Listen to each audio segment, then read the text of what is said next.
이 저녁 하나님께서 우리에게 주시는 말씀은 이사야서 1장 18절부터 20절입니다.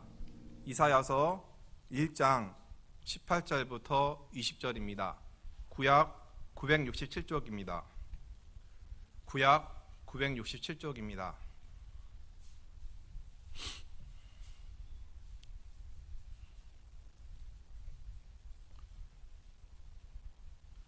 이사야서 1장 18절부터 20절을 함께 읽도록 하겠습니다. 여호와께서 말씀하시되 오라 우리가 서로 변론하자. 너희의 죄가 주홍 같을지라도 눈과 같이 희어질 것이요 진홍같이 붉을지라도 양털같이 희게 되리라. 너희가 즐겨 순종하면 땅의 아름다운 소산을 먹을 것이요 너희가 거절하여 배반하면 칼에 삼켜지리라. 여호와의 입의 말씀이니라. 아멘. 이 시간 주홍 같을지라도 라는 제목으로 하나님의 말씀을 전하겠습니다. 제가 모스크바에서 어학연수할 때 1년 동안 원룸인데도 불구하고 고양이를 키웠습니다. 러시아의 현지 동물시장에 가서 분양받아 왔는데 호랑이를 닮아서 제가 그 고양이 이름을 갖다가 호야라고 불렀습니다. 호랑이를 닮은 야옹이라는 뜻입니다. 학생 시절이어서 용돈으로 이 녀석의 밥값을 대는 것이 정말 만만치 않았습니다. 또한 사료를 사러 낯선 땅의 시장에 가서 거친 이들이 많은 시장에 가서 지하철을 타고 가는 것도 때로는 상당히 귀찮은 일이었습니다. 그런데도 제가 열심히 그 고양이를 먹여 살렸던 이유는 제가 수많은 고양이들 중에서 그 고양이를 택했기 때문이고 제가 그 녀석의 주인이고 그 녀석이 무척 사랑스러웠기 때문입니다. 지금 집에서 키우고 있는 로또와 빙빙이라는 러시안 블루 고양이들도 마찬가지입니다. 고양이는 댕댕이, 강아지들과 달리 인간에 대한 부친성이 좋지 않아서 자기가 필요할 때 외에는 주인에게 잘 오지 않습니다. 편차는 있겠지만 대개 주변에서 있다가 이따금씩 본인이 원할 때 찾아옵니다. 그런데 책상에 앉아 있으면 어느 순간 슬금슬금 다가와가지고 조용히 제 무릎 위에 앉아서 골골대는 소리를 내는데 얼마나 예쁜지 모릅니다. 이럴 때면 도도한 고양이지만 그래도 주인을 알아보고 그래도 나를 신뢰하는구나 라는 생각이 들어서 흐뭇해집니다. 반려동물을 키우는 재미는 뭐냐면 동물이 주인을 알아보는 그 재미 때문입니다. 사랑하는 여러분, 동물도 이처럼 주인을 알아보는데 만약에 사람의 자녀가 온 힘을 다해서 정성껏 키운 그 부모를 거역하고 행악을 행하고 패역한 행동을 한다면 그 부모는 어떤 감정이 들겠습니까? 아마도 마음이 표현할 수 없을 정도로 너무나 아프고 무척 슬프고 분노 또한 생기게 되고 말할 수 없는 탄식을 하게 될 것입니다. 이와 같은 상황이 오늘 본문 이사야서에 나오는 하나님과 이스라엘의 관계입니다. 소도 임자를 알고 나귀도 그 주인을 알아보는데 하나님께서 택하신 백성 이스라엘 백성은 자신의 소유주를 알지 못하고 깨닫지도 못하고 있습니다. 이사야서 1장 3절 말씀입니다. 우리 한번 이사야서 1장 3절을 한번 읽어보겠습니다. 소는 그 임자를 알고 나귀는 그 주인의 구유를 알건만은 이스라엘은 알지 못하고 나의 백성은 깨닫지 못하는도다 하셨도다. 따라서 이사야 선지자는 이 같은 이스라엘 범죄 사실에 대해서 기소를 하면서 하늘과 땅을 소환해서 증인으로 내세우며 이에 대한 하나님의 말씀을 전하기 시작합니다. 1장 2절을 제가 읽어보겠습니다. 하늘이여 들으라. 땅이여 귀를 기울이라. 여호와께서 말씀하시기를 내가 자식을 양육하였거늘 그들이 나를 거역하였도다. 즉 하늘도 알고 땅도 알고 세상 모두가 이스라엘의 죄악을 안다라는 것입니다. 이스라엘의 재판은 율법을 보면 두세 사람 증인법이라는 것이 있는데, 증인이 2명이 있다라는 것은 원고의 기소가 틀림이 없다라는 사실을 의미하기 때문에 하늘과 땅 둘을 증인으로 소환하였다라는 것은 이스라엘의 범죄들이 누구나 객관적으로 확인할 수 있는 확실한 죄악들임을 알게 하는 것입니다. 이사야서 1장 4절에서는 이렇게 말씀하십니다. 슬프다 범죄한 나라여, 허물진 백성이요, 행악의 종자요, 행위가 부패한 자식이로다. 그들이 여호와를 버리며 이스라엘의 거룩하신 이를 만홀히 여겨 멀리하고 물러갔도다. 하나님께서 슬프시다라는 겁니다. 하나님께서 슬프시답니다. 슬프다라는 단어는 히브리어로 호이라는 단어를 쓰는데, 구약에서 전부 다 예언서에만 기록된 단어로, 이 단어의 뉘앙스는 안타까움과 분노의 심정을 동시에 표출하는 것입니다. 하나님께서 이처럼 슬프신 이유는 가축도 주인을 알아보는데, 자신의 택한 백성 이스라엘이 그들의 소유주 되시는 하나님을 알지도 못하고 하나님의 선하심을 깨닫지도 못하고 하나님을 격동시키면서 그 분을 멀리하고 물러갔기 때문이었습니다. 이로 인하여 하나님께서는 이스라엘에 생존자를 남겨두지 않았다면 소돔과 고모라 같게 되도록 하셨으며, 그의 백성들이 드리는 제물들을 기뻐하지 않으시고 받지도 않으셨습니다. 또한 하나님의 은혜를 기억하고 기념하는 절기들에 모이는 것도 이스라엘의 악행으로 인하여 하나님께서는 오히려 그 절기들을 견디지 못하겠다라고 말씀하십니다. 하나님께서 기뻐하셔야 할 절기들이 오히려 하나님께 짐이 되고 그 짐을 지게 곤배할 정도가 되어버렸습니다. 대림절, 성탄절도 마찬가지입니다. 하나님께서 기뻐하시지 않는 일들을 행하면서 하나님께서 이 절기를 기뻐 받으시기를 원한다면 하나님은 기뻐하지 않으십니다. 사랑하는 여러분, 도대체 이사야 선지자 시대에 이스라엘 백성이 어떤 행동들을 했기 때문에 이와 같이 우리의 주인이 되신 하나님의 깊은 슬픔의 탄식, 분노의 탄식을 들어야만 했을까요? 도대체 왜 선민 이스라엘이 어느 정도로 타락하였기에 이사야 선지자의 피 끓는 비탄과 질타를 들어야 했을까요? 이런 것을 알기 위해서는 이사야 선지자 시대의 시대적 상황을 이해할 필요가 있습니다. 이사야 선지자는 유다 왕 우시아와 요담과 아하스와 히스기야 시대에 살았던 예언자입니다. 이 시기에는 유다는 대체로 부국 강병의 시대였고, 한편으로는 유다의 격변기이기도 했습니다.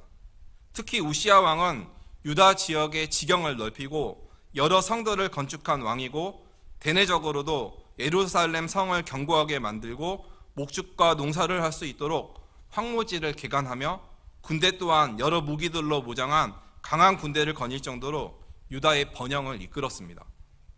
우시아 왕 다음 요담 왕 때 역시 유다 지역에 새로운 성을 건축하고 이미 있던 성을 증축하고 암몬과의 전쟁에서도 승리하여 조공을 바치게 할 정도로 인간적인 관점에서 보면 유다를 번영하도록 이끌었습니다. 그러나 안타깝게도 이러한 번영 문화가 유대 사회에 교만을 만연하게 하였고, 자신의 주인이 되신 하나님을 알지도 깨닫지도 못하게 하였습니다. 이스라엘은 사회 전반에 흐르는 비교적 평화와 승리가 있는 낙관적인 분위기 속에서 살았지만, 자신들에게 허락되어진 번영과 안정들이 하나님을 떠나고 하나님의 정의와 공의를 잃어버리게 만들어버렸습니다. 먼저 유다 백성은 자신들에게 주어진 번영 속에서 사회 전반에 이방 풍속이 가득했고, 블레셋 사람들과 같이 점을 치고 이방인과 더불어 손을 잡아 언약했습니다. 이사야서 2장 7절 8절은 이렇게 표현하고 있습니다. 그 땅에는 은금이 가득하고 보화가 무한하며 그 땅에는 마필이 가득하고 병거가 무수하며 그 땅에는 우상도 가득하므로 그들이 자기 손으로 짓고 자기 손가락으로 만든 것을 경배하여. 하나님께서 허락하신 번영이라면 하나님을 더욱 열심히 섬기며 하나님의 마음을 깨달아 공의와 정의를 행해야 하건만, 유다 백성들은 자신들의 번영이 도리어 우상을 섬기는 범죄로 만들어버렸습니다. 또한 유다의 장로들과 고관들, 즉 지도자들은 이사야서 3장 14절 15절을 보면 자신의 이득을 위해 농민의 경제를 착취했고 가난한 자들을 압제했습니다. 가난한 사람들은 사실상 하나님의 백성과 동등하다고 할 수 있습니다. 하나님께서는 가난한 사람들과 자신을 동일시하시는 분이시기 때문입니다. 그런데도 이스라엘의 지도자들은 이 같은 악행을 대범하게 행했습니다. 따라서 하나님께서는 이 같은 유다의 죄에 대해서 내 백성을 짓밟으며 가난한 자의 얼굴에 맷돌질하느냐? 라고 물으십니다. 유다의 범죄는 이것으로 그치지 않습니다. 예루살렘의 부유한 여성들은 하나님의 온전한 성품을 닮아 온유하고 겸손해야 하건만 교만으로 가득했고 외적인 치장으로 가득했습니다. 그녀들의 온몸에는 온갖 장식들로 가득했습니다. 발목걸이, 발목사슬, 머리에는 망사와 반달 장식, 귀걸이, 팔목걸이, 얼굴 가리개와 화관, 손에는 반지와 심지어 코에는 코걸이까지, 또한 의류 또한 화려하게 장식했습니다. 예복과 겉옷과 목도리와 손주머니와 손거울과 세마포옷과 머리수건과 너울로 장식하였습니다. 보석으로 시작하여 화려한 의복을 포함하는 이 아름다운 목록들은, 성경에 기록된 목록들은 이 시대의 세계 대도시의 유행에 대해서 잘 알고 있었고 당시에 값비싼 사치품들을 사용할 능력이 있었다라는 사실을 암시하는 것입니다. 하나님 앞에 이런 외적 시장들이 죄가 되는 이유는, 그것들이 죄가 되는 이유는 먼저 사치와 허영이 하나님의 성품이 아니기 때문이고, 이들이 누리는 외적 시장 물품의 대부분은 가난한 자들, 사회적 약자들로부터 착취와 수탈 등 부당한 이익을 취함으로 얻어진 결과물이었기 때문입니다. 조금 더 집요하게 유다의 제목들을 더 살펴보자면 이사야서 5장 8절부터 23절에 기록된 것처럼 유다의 부유한 사람들은 탐심으로 인해 토지를 불법적으로 확장해 가고 있었고 음주와 쾌락에 열중하여 아침부터 밤이 깊도록 독한 술에 술 취해 있었고, 하나님을 찬양해야 될 악기들은 그들의 연애의 흥을 돋구는 데 사용되었습니다. 더욱이 악을 선하다 하고 선을 악하다 하는 등 언어 왜곡을 행했습니다. 이스라엘의 죄악은 백성들의 부패로만 끝나지도 않습니다. 이스라엘의 죄는 격변하는 국제 정세 속에 하나님을 의지하지 않고 필요에 따라 강대국을 의지했다라는 점이기도 합니다. 이사야 선지자가 활동하시기는 비교적 부유한 시대였지만 한편으로는 국제 정세의 소용돌이 속에 격변기로 전환되어져 가던 시기였습니다. 특히 아수르에서 바벨론, 페르시아로 이어지는 초강대국의 출현은 유례없는 일이기도 했습니다. 이러한 복잡한 현실 정치의 상황에서 눈에 보여지는 강한 나라를 의지하는 것이 현실적으로 보면 현명한 것으로 보일지 모르지만 하나님의 백성이 의지해야 될 것은 강대국이 아니라 오직 하나님입니다. 이에 이사야 선지자는 한결같이 다른 나라들과 동맹을 맺지 말라고 오직 하나님만을 의지할 것을 촉구했었습니다. 그러나 안타깝게도 유다는 그러지 못했습니다. 유다는 불신앙의 죄로 점점 물들어 가버렸습니다. 사랑하는 여러분, 제가 지금까지 성경에 나와 있는, 이사야서에 나와 있는 이스라엘의 죄악들을 살펴봤습니다. 우상숭배, 교만한 자, 가난한 자의 착취와 압제, 허영과 사치, 탐심으로 인한 부동산, 토지 확장, 음주와 쾌락의 문화, 진실과 거짓의 가치 판단이 왜곡되는 언어 왜곡 등등. 유다 백성들은 하나님께서 행하시는 일에 도무지 관심을 두지 아니하였고 그의 손으로 하신 일을 보지 않는 타락한 백성이 되어버렸습니다. 이사야서 5장 12절을 제가 읽겠습니다. 그들이 연애에는 수금과 비파와 소고와 피리와 포도주를 갖추었어도 여호와께서 행하시는 일에 관심을 두지 아니하며 그의 손으로 하신 일을 보지 아니하는도다. 사랑하는 여러분, 나라가 이처럼 하나님의 공의와 정의를 떠나 물질적으로 번영하면 무엇하겠습니까? 하나님을 의지하지 않고 이웃을 착취하며 탐욕과 쾌락으로 채워가면서 아무리 화려한 물질과 많은 재물들로 하나님께 제사를 드리면 무슨 의미가 있겠습니까? 하나님께서는 이사야서 1장 15절을 보면 선민에서 부패한 자식으로 변한 백성들이 손을 펼 때 눈을 그들에게서 가리고 기도할지라도 듣지 않겠다라고 말씀하십니다. 유다는 더 이상 신실한 성읍이 아니고 창기가 되어버렸고 정의가 충만하고 공의가 거하였던 곳에 살인자들 뿐인 그런 나라가 되어버렸습니다. 비극이 일어난 것입니다. 사랑하는 여러분, 이와 같이 정말 말할 수 없는 온갖 추하고 더러운 죄로 물든 이런 이스라엘에서 이 이스라엘 백성들이 취해야 될 행동이 무엇이겠습니까? 혹시 그들에게 일말이라도 회복의 가능성이 보이십니까? 이사야 선지자는 도저히 씻을 수 없을 것 같은 이스라엘의 이 범죄 사실들을 명명백백하게 고소하면서도, 그런데 놀랍게도, 정말 놀랍게도 그럼에도 불구하고 하나님께서 회복시키실 것이다 라고 선포합니다. 오늘 본문 이사야서 1장 18절부터 20절을 우리 다시 한번 읽어보겠습니다. 18절부터 20절입니다. 1장 18절 20절입니다. 여호와께서 말씀하시되 오라 우리가 서로 변론하자. 너희의 죄가 주홍 같을지라도 눈과 같이 희어질 것이요 진홍같이 붉을지라도 양털같이 희게 되리라. 너희가 즐겨 순종하면 땅의 아름다운 소산을 먹을 것이요 너희가 거절하여 배반하면 칼에 삼켜지리라. 여호와의 입의 말씀이니라. 너희의 죄가 주홍 같을지라도 눈과 같이 희어질 것이요 진홍같이 붉을지라도 양털같이 희게 되리라 라고 말씀하십니다. 사랑하는 여러분, 이것이 하나님의 사랑과 용서의 깊이입니다. 도저히 깨끗하게 할 수 없을 것 같은 주홍빛 죄를 지은 이스라엘이지만 하나님께서는 눈과 같이 희게 하실 수 있으시다라는 것입니다.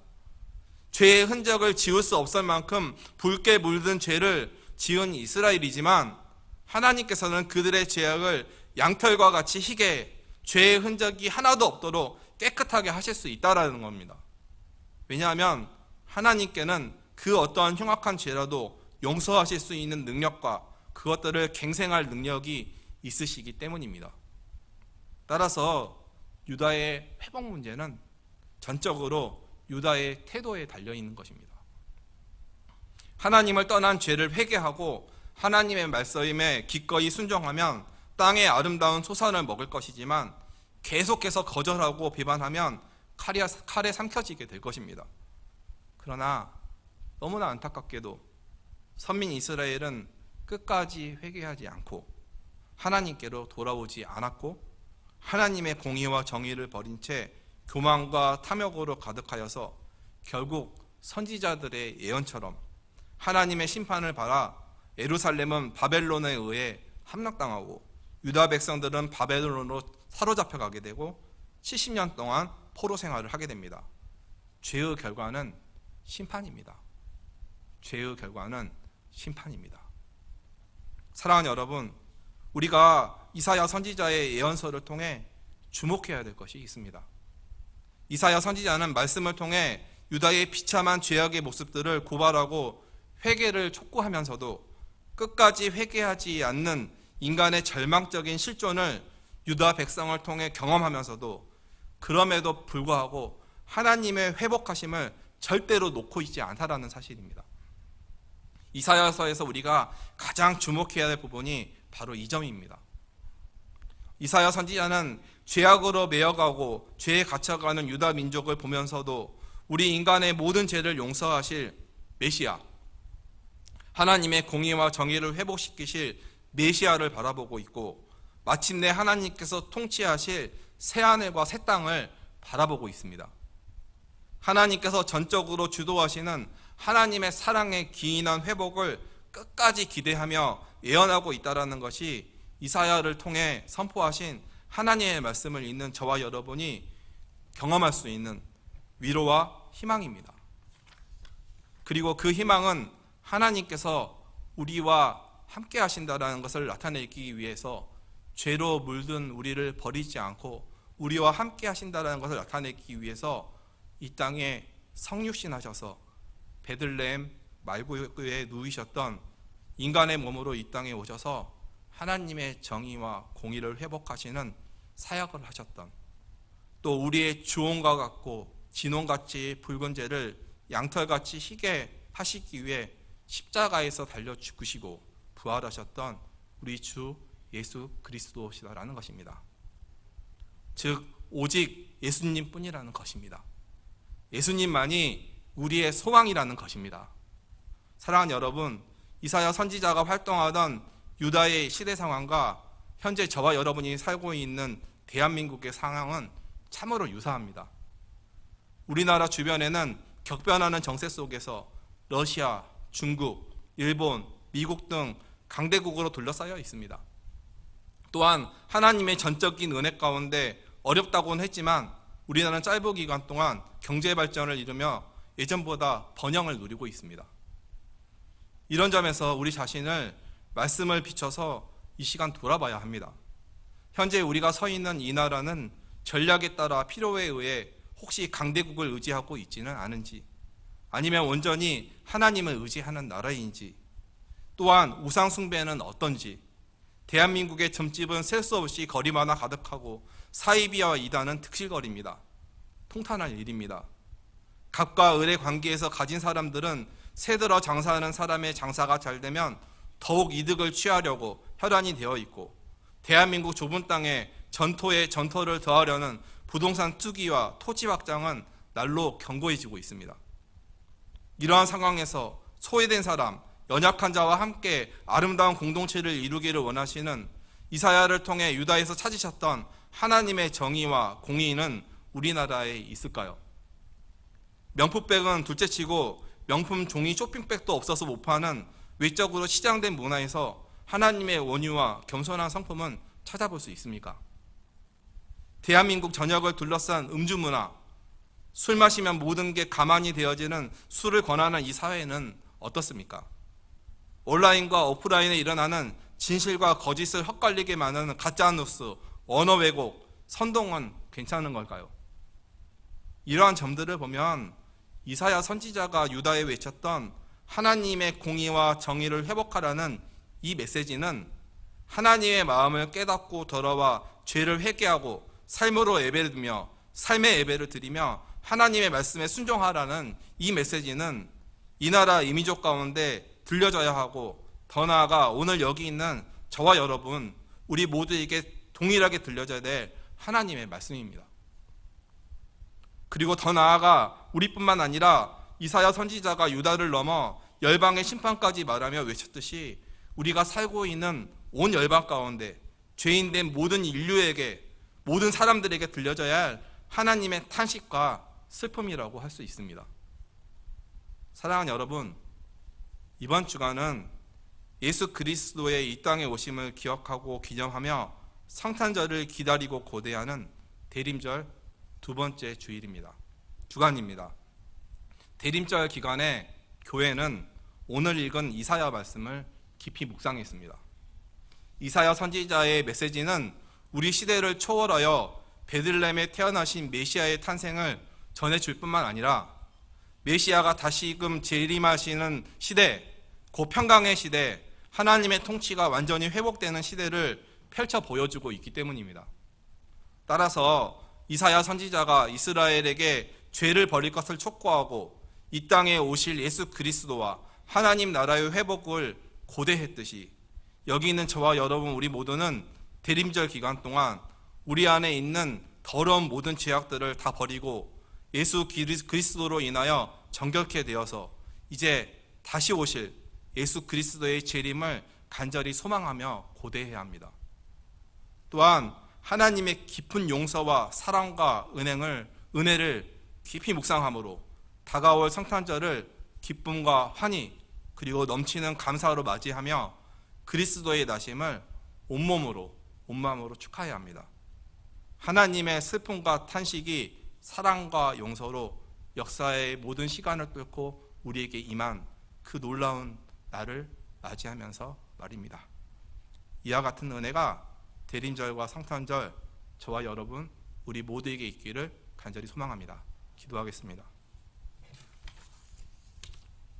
사랑과 은혜가 풍성하신 하나님 감사합니다. 정말 주홍같이 진홍같이 붉은 죄를 지은 저희였고 도저히 하나님의 나라에 들어갈 수 없는 자들이었는데 예수 그리스도의 나심을 통해 하나님의 자기 비움과 하나님의 겸손과 하나님의 무한하신 사랑으로 인하여 우리가 하나님의 백성이 되었고 예수 그리스도가 나의 주인이 되심을 고백하게 하셨고 영원한 하나님 나라를 소망할 수 있음을 감사드립니다. 이 대림절 기간 하나님의 무한하신 깊은 사랑을 깊이 묵상함으로 우리의 마음이 정결하여지고 또한 하나님의 사랑과 하나님의 무한하신 은혜를 이웃들에게 베푸며 사랑의 예배를 드리는 그런 기간 되게 하여 주시고 또한 이 기간이 세상 사람들처럼 그냥 반짝 지나가는 그런 절기가 아니라 하나님이 주신 기쁨과 소망으로 충만하여서 정말 가장 복된 대림절과 성탄절을 우리 모두가 지낼 수 있도록 인도하여 주시옵소서. 예수님의 이름으로 기도드립니다. 아멘.